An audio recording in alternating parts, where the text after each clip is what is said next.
বিশিষ্ট সমাজ সেবক মনীন্দ্র চন্দ্রদেব মহোদয়, ওনার সঙ্গে আমার দীর্ঘদিনের পরিচয়। রাজনীতিতে আসার পর ওনাকেই চিনতাম এখানে আসারাম বাড়িতে, ওনার সাথে আলোচনা হতো। আমাদের মধ্যে আছেন গোপাল বাবু, কিছুদিন আগেই বিয়ের অনুষ্ঠান গেল, ওনার বাড়িতে আসতে পারি নাই। আছেন আমাদের আজকের যিনি সভার সভাপতি শ্রী নরেন্দ্র চন্দ্র দেববর্মা মহোদয়, উনি খুব কর্মঠ কর্মযোগী একজন সভাপতি, উনি কাজ করেন ভালো। আমাদের মহিলা নেতৃগণ এবং যারা মহিলারা বিশেষভাবে আজকে এখানে এসছেন, আপনাদের ধন্যবাদ জানাই। আপনারা সবাই বাংলা বুঝেন? হাত তুলেন তো, কতজন বাংলা বুঝেন? হাত তুলেন। আমি তো আইলাম আপনাদের জন্য, আপনারা হাত তুলেন। ওকে, বাহ, ধন্যবাদ। মুন্ডা ভাষা অনন্তবাবু কইতে চেষ্টা করছেন, কতজন মুন্ডা বুঝেন? আপনারা হাত তুলেন। ও, তাহলে অনন্তবাবুর আইডিয়া ঠিকই আছে, খুব ভালো। আর কক বরফ বুঝে খুব, কতজন আছে কক বরফ? দেখতেছেন কক বরফ সাপ সাপ বুঝে? কক বরফও আছে, তো খুব ভালো। আমি মহিলাদের বনবাজারে যখন একটা প্রোগ্রাম করলাম, আমি আপনাদের কথা দিছিলাম যে 15ই ডিসেম্বরের মধ্যেই আমি একটা শাড়ি বিতরণীর প্রোগ্রাম করব। আজকে এই প্রোগ্রামটা বিশেষভাবে মহিলাদের, এবং আজকে 16 তারিখ, মানে একদিন বাদ। এত প্রোগ্রাম ছিল, আমি 12 তারিখে এই প্রোগ্রামটা করার কথা, কিন্তু 12 তারিখে সরকারের একটা প্রোগ্রাম, এই প্রোগ্রামটা না করলে হয় না, ওই প্রোগ্রামটা আমি করব। না হয় এই প্রোগ্রামটা 12 তারিখে আমি করব। এবং বললাম যে বিশেষভাবে টিপরা মহিলাদের আমি খুতুন সুতা এটা বিতরণ করলাম। সোমবার বাজার আপনারাও গেছেন, নরেন্দ্র বাবুরা ছিলেন তখন। আমার মাথায় আইলো যে যারা রিগনাই পরে না, শাড়ি পরে, এদেরও তো কিছু দেওয়ার আমাদের উচিত। এই কারণে আমি বললাম করঙ্গি ছড়া, আসারাম বাড়ি এবং বনবাজারের অন্তত 500 জন মহিলাদের আমরা যেন শাড়ি বিতরণ করতে পারি। তো আপনারা আইছেন, আমার খুব ভালো লাগলো। আপনারা বলেন তো কতজন করঙ্গি ছড়া থেকে আইছেন? একটু হাত তুলেন আপনারা। ধন্যবাদ। বনবাজার থেকে কারা আইছেন? একটু হাত তুলেন। বাস। আর আসারাম বাড়ির থেকে কারা আইছে? হাত তুলেন। এইবার আসারাম বাড়ির সময় হাত তুলছেন, বনবাজারের সময় হাত তুলছেন, কে আছে তুলেন তো? একজনও নাই। না, আমি এগুলো দেখতে পাচ্ছি। বনবাজারের সময় যদি হাত তুলে, আসারাম বাড়ির সময় হাত তুলে, তাহলে এক মহিলাই 2টা শাড়ি নিয়ে দিব আজকে। এটা যেন না হয়, একজন মহিলা শুধু একটা শাড়ি পাইবেন। তো আমি এইভাবেই কথা দিই। আপনারা আমার ভোট দিচ্ছেন, আগেও তো আপনারা মন্ত্রী পাইছেন। আমি জানি না আগের মন্ত্রীরা আইছেন কিনা, বছরে একবার 2 বছর একবার আইছেন কিনা আমি জানি না, কিন্তু আমি খবর রাখি। আমি কথা দিছিলাম আপনাদের যে আমার ভোট দেন, এই সড়কটা আমি পিচের রাস্তা করাইছি। তো এটা দেখছেন তো আপনারা, এটা হয়েছে এই রাস্তা। এবং আজকে এখানে দাঁড়ায় আবার কই, আমি আমার এই টার্মের মন্ত্রী শেষ হইতে না হইতেই আসারাম বাড়িতে একটা দ্বিতল মার্কেট, বিশাল সুপার মার্কেট আমি করবো এই আসারাম বাড়ি। এরা জানেন না। তুলাসীগড়ে আমরা শুরু করলাম, চাম্পাহারে শুরু হয়ে যাবে। আপনারা দেখবেন আসারাম বাড়ি সব লিস্ট এই টার্মের মধ্যেই আমি আসারাম বাড়ি পর্যন্ত পৌঁছাইতে পারি। আর একটা টার্ম যদি পাই, তখন কিন্তু বনবাজার পর্যন্ত যাওয়া যায়। এটা আপনারা ঠিক করেন, কারণ মন্ত্রী 1 বছরে 1 দিনে সবটাই পারে না। সরকার সবখানে এরা সবখানে এরকম দিতে হবে। আমাদের সরকার, আমরা চেষ্টা করি যে ত্রিপুরার সব জায়গায় মার্কেট সেট হোক, ভালো মার্কেট হোক। আপনি দেখছেন না এই মার্কেট নতুন ডিজাইনের, আমি ইঞ্জিনিয়ারদের ডাইকা বৈশা কইলাম, আসারাম বাড়ি যে বাজারটার নামে আমাদের কেন্দ্রের নাম, বিধানসভা কেন্দ্রের নাম, এই আসারাম বাড়িতে আমি একটু সুপার মার্কেট তৈরি করবই। এটা আমার মনের কথা। কেউ দাবি করতে দিত না। আপনারা বাইক ঘুমায় থাকেন, আপনাদের দাবির দরকার নেই, এটা আমার দায়িত্ব। সবকিছু আপনারা আসবেন আমার কাছে।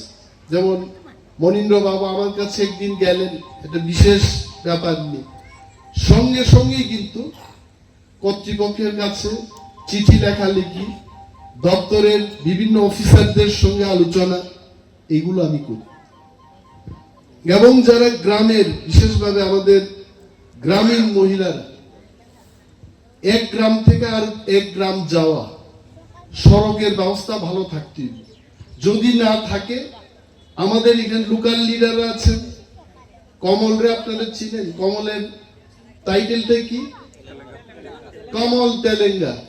এখানে তেলেঙ্গা কতজন আছেন একটু হাত তুলেন তো, হাত তুলেন। তেলেঙ্গা আপনারা জানেন আমিও তেলেঙ্গা, আপনারা জানেন না আমিও তেলেঙ্গা, আমিও আছি আপনাদের সঙ্গে। তো কমল তেলেঙ্গা এখানে আছে, শক্তি আছে এখানে, নরেন্দ্র বাবুরা আছেন।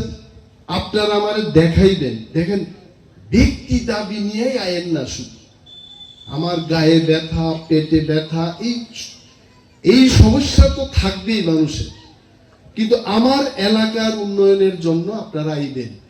কি এলাকার উন্নয়ন? সড়ক ঠিক থাকতে হইব, পানীয় জলের ব্যবস্থা থাকতে হইব, ক্ষেতের মধ্যে জল থাকতে হইব। এখানে একটা বিশেষ দাবি উঠছে, কিন্তু আমি এটা মাননীয় মুখ্যমন্ত্রীর সাথে আলোচনা করলাম, বিশেষ একটা আউটপোস্ট দেওয়ার জন্য। কারণ এটা বর্ডার এলাকা, বাংলাদেশ থেকে অহরহ লোক আইতে চেষ্টা করতেছে। নাগরিকদের এটা কাজ, এটা সিকিউরিটি ফোর্সের কাজ, পুলিশের কাজ। আমি মুখ্যমন্ত্রীর কাছে বললাম যে আসারাম বাড়ি কিন্তু আমরা যদি এটাকে রক্ষা করতে না পারি, আপনারা বলেন আজকে যতজন এখানে আইছেন, এর চাইতে 10 গুণ লোক যদি এখানে আইয়া বাড়িঘর তৈরি করতে শুরু করে, আজকে বাঁধাকপির যে মূল্য, এটা 10 গুণ বৃদ্ধি পাইবে। এটা মনে রাখ।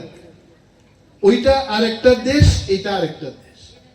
মনীন্দ্র বাবুরও তো আমি জিজ্ঞেস, আপনার বাবা কোনখান থেকে আইছেন?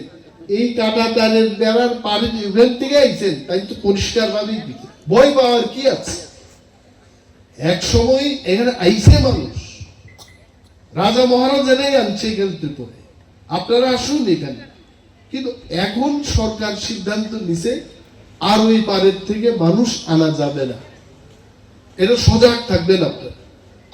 এই কারণে আমি মুখ্যমন্ত্রী মহোদয়ের কাছে বললাম যে আসারাম বাড়িতে একটা আউটপোস্ট দরকার।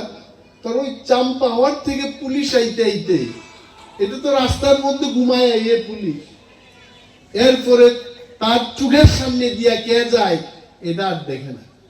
পারলে কোনার মধ্যে বয়া আর একটু রেস্ট পেরে হইতো বা যায়। আমি জানি না পুলিশের লোক এরকম করে কিনা, কিন্তু আমার কাছে এলাকার অনেক লোক এটা কইছে, দাদা বা স্যার, চাম্পা হওয়ার থেকে আইয়া এরা ডিউটি ঠিক মতো করতে পারে না, এটা বাস্তব। তো এখানে এগুলোর দাবি আপনারা উঠাইবেন, আপনাদের পক্ষে আমি সরকারের কাছে উঠাবো। ব্যক্তি সমস্যা এটা থাকে।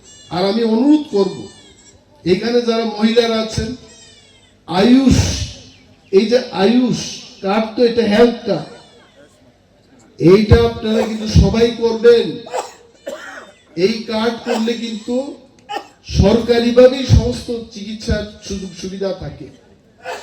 অনেক দেববর্মারা যায় না, তেলেঙ্গানা যায় আমি জানি, কিন্তু অনেক দেববর্মারা যায় না। তার কি ও ছেলে, ও মানে আলিশ লাগে যাইতো না।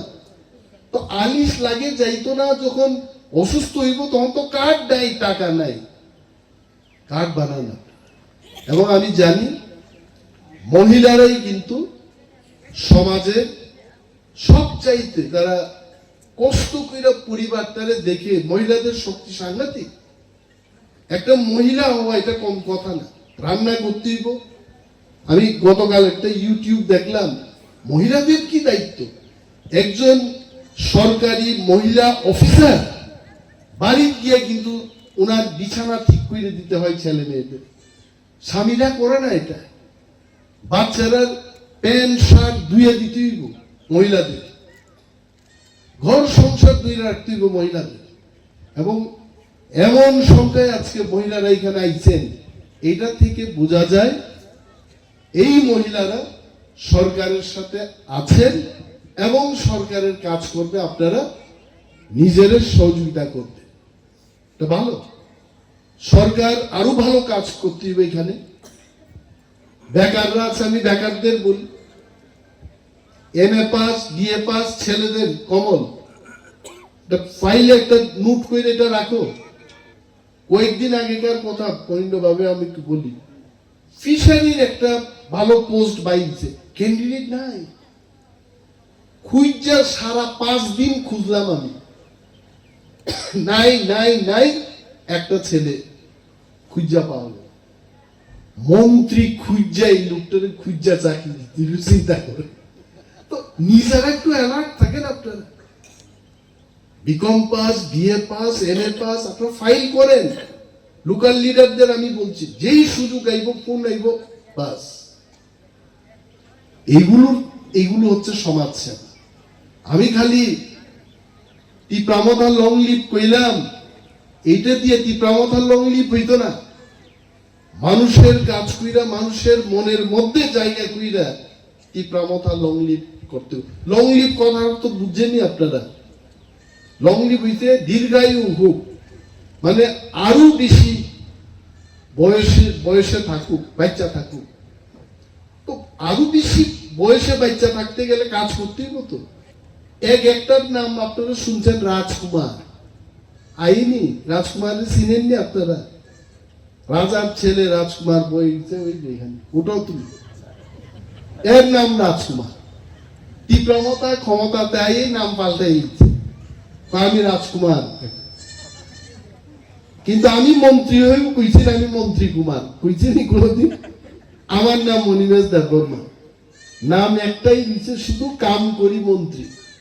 আরে বেটা, নাম রাখছে রাজকুমার, কাজ করে না রাজকুমার। কাজ করতে, মানুষের কাছে যাইতে, বুঝাইতে। আরে একটা মহিলাদের এখানে কি গ্রুপ কয়টারে? Primitive group. হ্যাঁ, কার্ডটা তো এখন BPL কার্ড বলে না, কি কার্ড বলে এটা? Priority group. প্রায়োরিটি গ্রুপের যাদের যোগ্যতা আছে তাদের পাইতে, এই কারণেই তো সরকার। এলাকার লিডাররা কাজ করতো না, মন্ত্রী বাহাদুর জানতেন না, মহিলারা, এখানকার লোকেরা আপনারা বঞ্চিত হইবেন, এটা হইতে দিয়ে না। আমি যখন আই এইভাবে, বিশেষ কোনো কথা থাকলে আমার দাঁড় করায় আপনার জিগাইবেন, দাদা কাকা মামা স্যার যাই রাখেন, আপনার বলবেন যে এই সমস্যা আছে। গতবার আমি বনবাজার যখন আসলাম, একজন রিটায়ার্ড টিচার, উনি যেভাবে ব্যাপারগুলো বুঝাইলেন যে জলের ব্যবস্থা করতে হবে, অনেক সময় এই ভদ্রলোকের কথা আমার মনে পড়ে। উনি কিন্তু রাজনেতা না, উনি রিটায়ার্ড শিক্ষক। এবং পরের দিন গিয়ে আমি কইলাম, ঢুকাও এটা শেডিউলের মধ্যে, আগামী অর্থবর্ষে এই কাজ আসারামবাড়ি বনবাজার এলাকায় এটা করতে হবে। এটা হচ্ছে রিপোর্টিং। এই রিপোর্ট আপনারা করুন। আমি জানি মহিলারা কেন তাড়াতাড়ি হাততালি বাঁধিতেছেন, কারণ এটা নিয়ে আপনার বাড়িতে চাইবেন।